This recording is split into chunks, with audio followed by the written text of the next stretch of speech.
Was your team kind of coming together synergistically, or any problems you had? What did you overcome to get your film done in time? So let's start with Joel. We'll go down the line. I'd like all of you to introduce yourselves, your team, and the film you did, so everybody knows who to direct their questions to afterwards. I'm Joel. I did Cicada Man. We collected some cicadas on Friday and put them in Tupperware and put them in a refrigerator. And then Saturday, when we took them out, they started to come alive. It was really creepy. And that was probably our biggest challenge. Guys, make sure to just keep the microphone close to your mouth so everybody can hear you. Well, that's hard to follow. All right, here we go. My name is Trevor Sigmund. I'm from Goodland Media from Milwaukee. Go Packers. And so, you voted already though, so, right? Okay, anyways. The hardest part was probably the travel time to put it into the 48 hours. We traveled, because of your wonderful traffic, a total of 5 hours. And so we rendered on the way down, and we crossed our fingers and prayed to Aaron Rodgers that it worked. And so that was probably the hardest, is the travel. Hi, I'm Simon Valentine, Clear Sport Productions, Hank of the Future. Ours was actually just trying to find an editor. We probably had 3 or 4 different editors at one point in time until our lovely DP actually took the reins of editing. All right, my name is Anthony Desmond. I am the team leader for Lionhearted plus Templar, and my film was Confidence and Arrogance. The biggest challenge that I had was finding out that my entire crew and half of my cast dropped out of the project the day of filming. So it turned into me taking care of almost everything except for my lovely DP, who kind of came in at the last minute. So, but seriously, the film wouldn't happen if my cast was so fucking great, excuse my language, but like literally I literally had the best cast in the whole world. They were so great to work with, but that was just the biggest challenge, just me having to do everything else, so. Well, I don't know how I'm gonna follow up to that. I can do it. Okay, Amanda Ratliff here representing Unsolicited Advice, Women in Film, just saying women in film. So Blood Actually was our film up there. Thank you. I would say our biggest challenge is probably the rain. I don't know if you guys remember that at all, but it was raining the day of on Saturday, very early, trucking in all that gear, all of our crew, all of that stuff. Had some shots planned outside, didn't happen. So I would have to say that was our biggest challenge. Yeah, and this is Doogie, Piggy Pete from our film, by the way. Yeah! He gave us support. I mean, this needs some support. I'm Craig Lewandowski. Our team is Hack Magic. We did The Sex. Yeah, I'd say the biggest challenge, we had a lot of people involved, and I think actually the writing was probably the biggest challenge, trying to really come to grips on which direction we were going to go. And then locations, we planned probably way too many locations, and a lot of them fell through, as tends to happen. So we were changing scripts on the fly because we didn't get locations that we thought we'd get, but that's the nature of how this goes. It all worked out. Hi, I'm Pat O'Sullivan from Drinks on Monday. We did Bloodspray the musical. Although I was told it's more of a rock opera because there's no actual spoken dialogue. I'm Mike Vanderbilt, also from Bloodspray the musical, or rock opera. So we stayed up all night writing the music. Had it all recorded, like scratch tracks, by about midnight. And then everybody left my apartment, my tiny ass kitchen, about 3 in the morning, with me there to play the rest of the instruments until 7. And I didn't want the guy to hold up production because we were shooting at 10. So I'm going to say the biggest challenge for us, or at least me personally, was I'm a bartender by trade, was getting up before noon on a Saturday. So. I'm Caden Darjusi, and from Sigma Entertainment. I think our youngest director. I did Blast from the Past. I would say the hardest part was we had to rework the script on Saturday night, and I ended up reshooting like about half the movie Sunday morning and afternoon, and I ended up actually being late for the deadline, which sucks. But I still got to screen my movie, and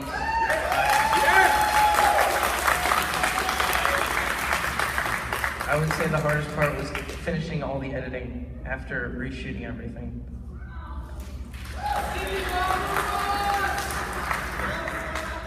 Hi, my name is Dario Hill from Vega Hill Productions. We had Out of the Loop.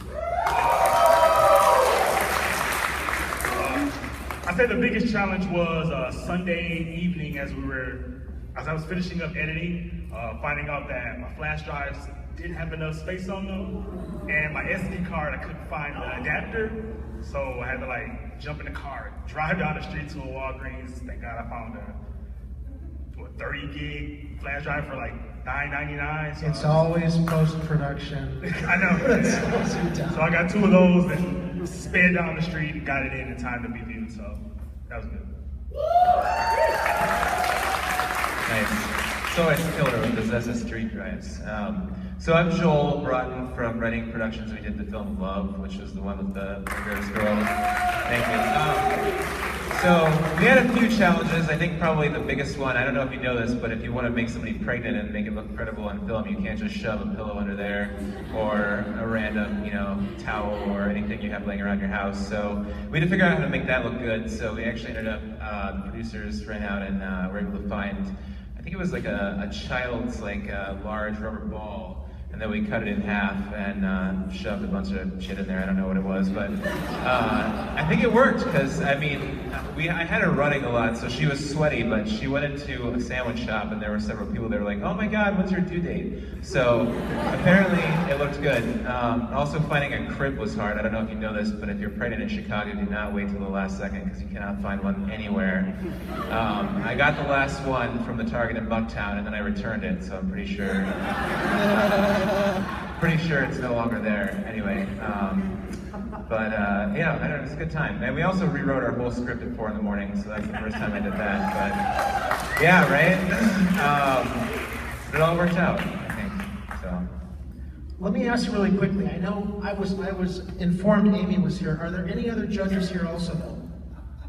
Okay, so Amy's our only judge here right now. So Amy, do you have any questions you want to direct to any of the team specifics, and then we'll pass it along to some questions from the audience.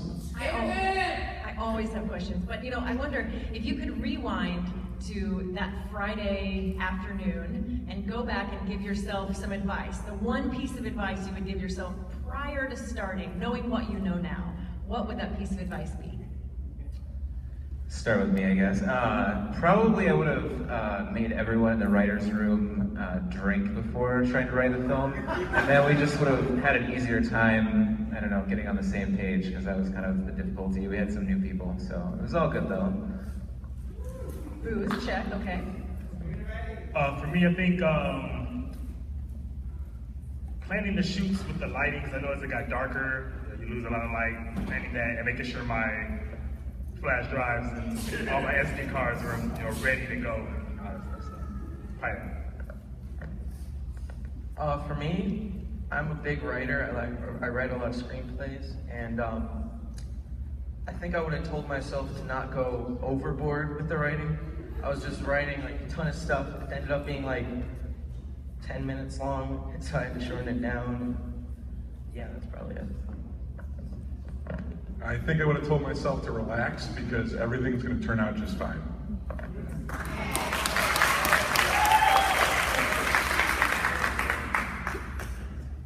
I'd say more Russians.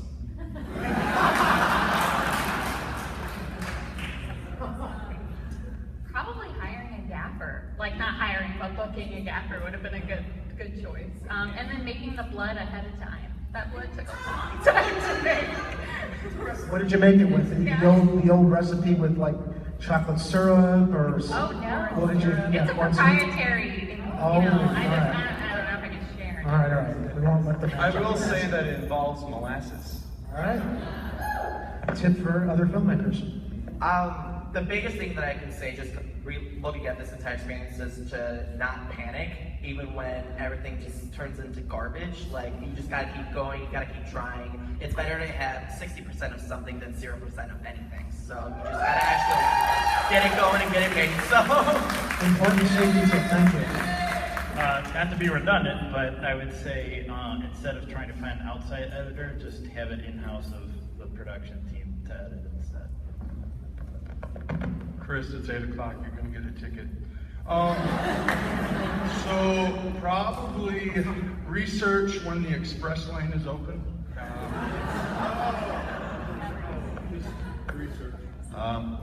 Again, to have a dedicated editor would have been great. After 2 sleepless nights, I got up and edited the whole damn thing, and that was really challenging. And bug spray would have been nice. All right, let me take a few questions from the audience because we do need to clear the auditorium for the next screening.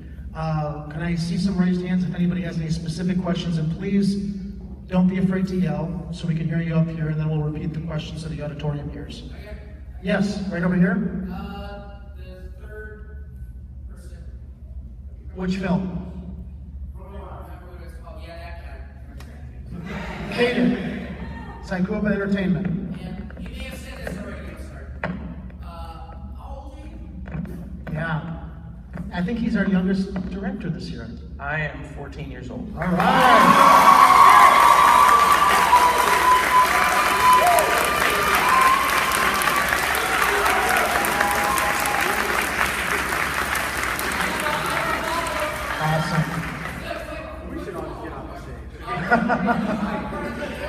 Any other questions for Caden specifically, though? Yeah, are you part of the CPS? Are you Chicago Public Schools?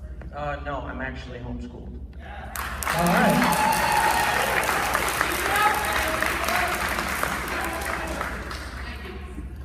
Any other hands? Any other questions? Specific questions? I'm not seeing any other hands here. Amy, do you have anything else you'd like to question anybody about? Questioning about you, it's not an interrogation. Interrogation. I mean, it is like a police lineup, so we have to take advantage of that. You know what I noticed, Joel? Were you using a drone? Yes. We had some. I was really impressed with the use of drone photography, and it really looked nice in Cicada Man. Good work. Did anybody? Now I noticed it in Joel's. Did anybody else use drones? Because I think Group C. Okay, you guys did too. So with blood spray, you had to write all that and record it the night before you shot. Yeah, we left the kickoff, and everybody is afraid of musical in the 48-hour film. I was going to say that. At least that's what I hear, right? I mean, that's the rumor. And this is our 4th year doing it, and we've been wanting to do a musical. It was Pat and I. We really became good friends because we played in the band together. He played bass, I played guitar and sang, and. But we were both Columbia dropouts, and we met at a party, so. We didn't actually meet at school because we skipped school that day. And we were at the party the night before. And we always wanted to do a musical. And for me, 15-year-old Mike Vanderbilt would be very impressed with this because I was really into the Rocky Horror Picture Show. As somebody who was obsessed with the 70s and somebody who, loved rock and roll and somebody who was into cross-dressing, it was a big fucking deal for someone like me. I got nothing. There you go. I defer to Amy's superior interrogation skills. Okay. No pressure at all. But I wonder, as a filmmaker myself, I think on every shoot, there's always one of those things you just have to kind of pull together. Maybe it's like duct tape to someone's back, or something that you just kind of wing it. Are there any, particularly memorable things that later you were like, holy shit, that worked. I can't believe that worked, right? Any kind of weird workaround thing? Well, just with us, the editing, the fact that we were going to have to match up the lip syncing, the vocals to have that all work with the finished product. And it worked a lot better than I thought it would. Because a lot of the actors that actually sang in the short weren't the people that supplied the voices for the music. Yeah. Well, yeah, for instance, Mara is the girl in the movie, the girl you see, but our buddy Sarah Brandt came over at midnight and sang all of. We wrote them, and she came over at my tiny ass apartment at midnight and sang them. And she was a dream to work with. And now I sang all my parts because I'm in the movie as well, in addition to directing it. And Pat sang all of Burt Munson, the villain with the mustache, Kamal's lines. I'm sure your neighbors were like, what the hell is that guy doing? My neighbors are a bunch of drug addicts. They're fine. That was Let's pass the microphone. That was the coolest thing going on that night. To this end, so we can kind of make sure we get everything. Let's start here, and we'll skip over you guys. That was a great anecdote. But so we make sure we get everybody. Same question. Yeah, the weird workaround thing that we well, I actually had to replace a fair amount of the dialogue in a lot of the outdoor scenes because cicadas. Thanks, other Joel. I don't think anything was too. We were late too, so that was the thing that didn't quite work out. Also, we had the cassette was just a shot that we kind of like panned over slowly and did a rack focus, and it was not ever mentioned again. But I don't know. The jury's still out on whether that worked or not. I don't know. So. Out of the Loop, the last film that played, as the sun was really losing sunlight, we happened to look and see this nice sunset. Chemtrail shot. That was beautiful. Like, Everybody noticed I that. gotta get it. Let's do something with it. Like, and I just threw it in there and tried to be dramatic with it. So, yeah, that worked. For me, it was the stupid fortune cookie. I made my own fortunes and I put it in the cookie, and they kept just falling apart because we had to do it quickly. They were already open, and every time she would open it and fall out, we just had to keep doing it and doing it and doing it, and it was really annoying. Who would have thought? Fortune cookie. Yeah, for us it was the whole location thing I was talking about. The gym shot wasn't supposed to be there. It was supposed to be a barber shop scene, and we had the whole thing written where the young detective comes in and his barber of 20 years gives him a shave, and we thought it was going to be great.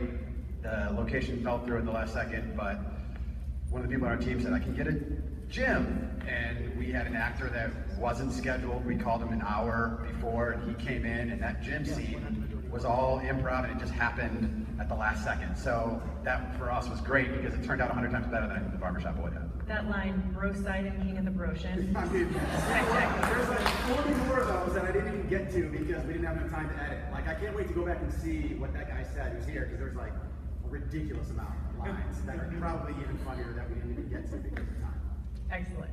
Yeah, that moment where it's like, wow, that actually worked, you know? Like, probably for us was when the serial killer pulled out all the tape from the cassette tape and then wrapped it around her neck and it turned into a necklace, and it actually match cut so well that like I was like, whoa, like even in the edit, I was like, whoa, that actually looks really good. You know? So for us, that was like a big accomplishment.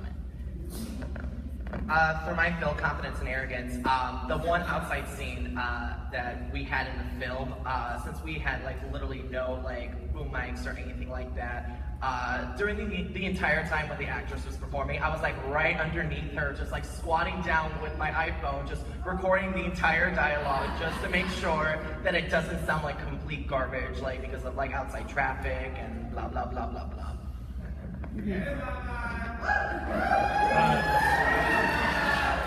For Hank of the Future, probably doing the dating video, and then what we did is we shot it, we edited it, and then we actually connected it to the TV. We didn't know the connecting it to the TV thing, that thing was really going to work on set, but it did.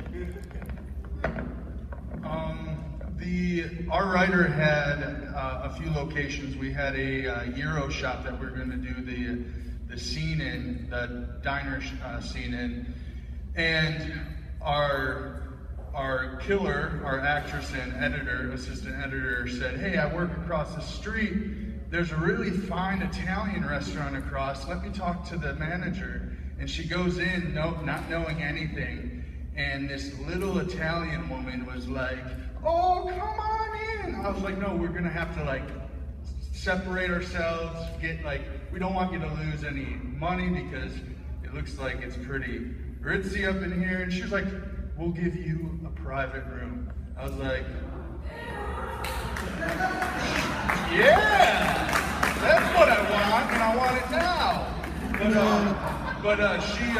So we went in there, and it was just like The Godfather. I opened up the door, and I was like, holy Holy trash, thank you so much.